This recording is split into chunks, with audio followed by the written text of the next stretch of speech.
Bon, bah, salut tout le monde, voilà le premier tuto sous Linux. Le premier tuto consistera tout simplement à vous apprendre à vérifier la signature numérique, l'empreinte numérique d'un fichier, d'un dossier, et principalement là, dans cet exemple, d'une image ISO, d'une image système. Alors vous allez me demander à quoi cela ça sert. À quoi ça sert et tout. Bon, c'est simple, c'est pour être sûr à 100% comme quoi toutes les données d'un fichier sont bien présentes quand vous le téléchargez, quand vous le copiez, et comme quoi celui-ci n'a pas été corrompu et que cela va fonctionner nickel. Alors, ici, ça c'est mon petit truc de torrent. Je me suis rendu sur le site de Kali Linux. J'ai téléchargé une image ISO de Kali Linux 32 bits que voici ici. Oups. Voilà, elle est là. Kali Linux 32 bits. Je l'ai pris en torrent. Il y a le direct download qui est en ISO. Et vous avez ici sa signature numérique, son empreinte numérique en SHA1 SUM. Il y a plusieurs types. Il y a du MD5 SUM, SHA1 SUM et plein d'autres SUM. Ils ont tous le SUM. Voilà.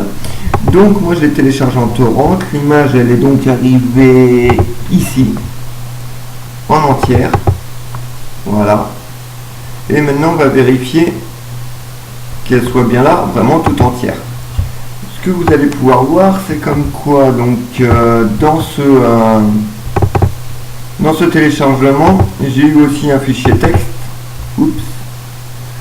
Ça c'est le fichier torrent que j'ai téléchargé. Le Kali Linux il est là. Voilà, il y a un fichier texte ici qui vous renote sa signature numérique. On peut constater comme quoi c'est le même numéro qu'ici. Kali Linux 32 bits. Hop là, voilà. On peut donc voir comme quoi c'est le même. C'est la même image. Voilà. Hop. Donc maintenant, comment faire pour vérifier comme quoi cette image ISO là laisse bien une empreinte en SHA1 SUM qui est équivalent à cela. On va vérifier ça tout de suite. Il suffit d'ouvrir un terminal.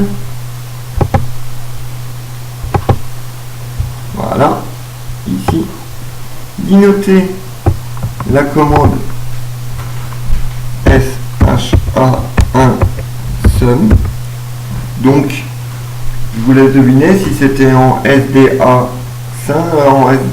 vous auriez fait quoi? SD5 SUM, MD5 SUM, SD machin, peu importe quoi.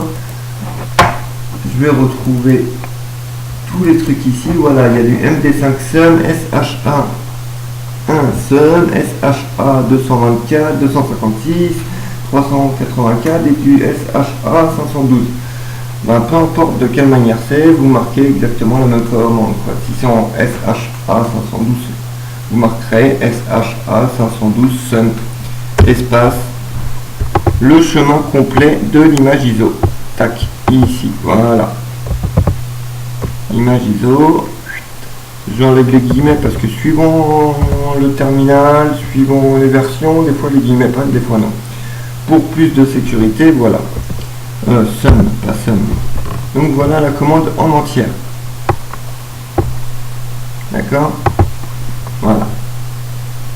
On fait entrée. Là, vous avez plus ou moins de temps à attendre en fonction de la taille du fichier qui va être analysé. Normal. Hein? Et voilà la signature numérique qui est ici. Et on peut le vérifier. C'est la même qui est ici. Voilà. Bon, en règle générale, je regarde pas tout en entier, mais je regarde les trois premiers, 593, 593, les trois derniers, D7, D7A, D7A. Voilà, je vais pas m'emmerder à tout lire.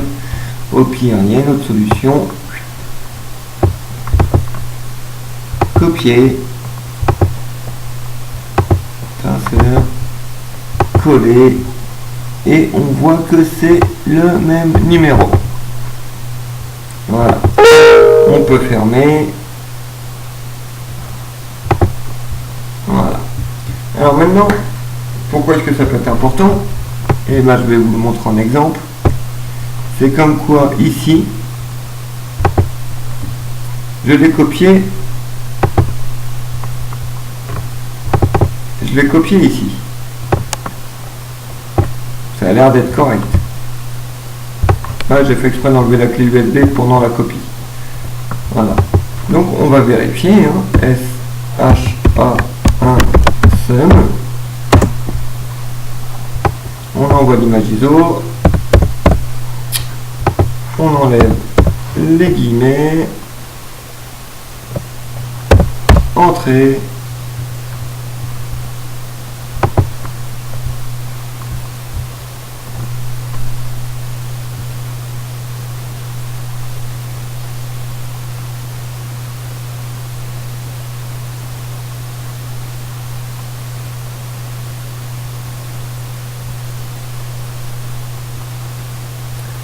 Allez, je vais pas me mettre à chanter pour faire passer le temps non plus.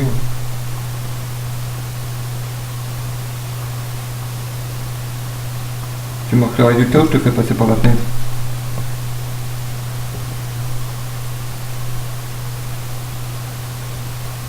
Voilà. On voit clairement comme quoi ce n'est pas du tout la même valeur.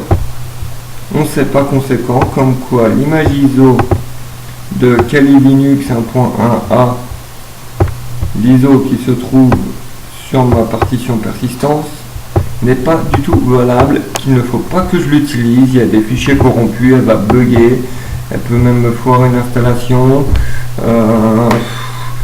Des fois c'est pas grand chose, hein, mais suivant ce qui manque, ça peut vraiment flinguer même le PC, quoi. Donc faut faire super attention. Donc voilà. J'espère comme quoi ça pourra vous aider, comme quoi ça vous a servi à quelque chose. J'espère aussi comme quoi ça vous a éclairé aussi sur qu'est-ce que c'était que ce truc là. Pourquoi des fois je vois marqué SH1, pourquoi des fois je vois marqué MD5. Voilà, c'est ça, c'est la signature, c'est l'empreinte numérique du fichier. Allez, salut et à bientôt pour un prochain tuto.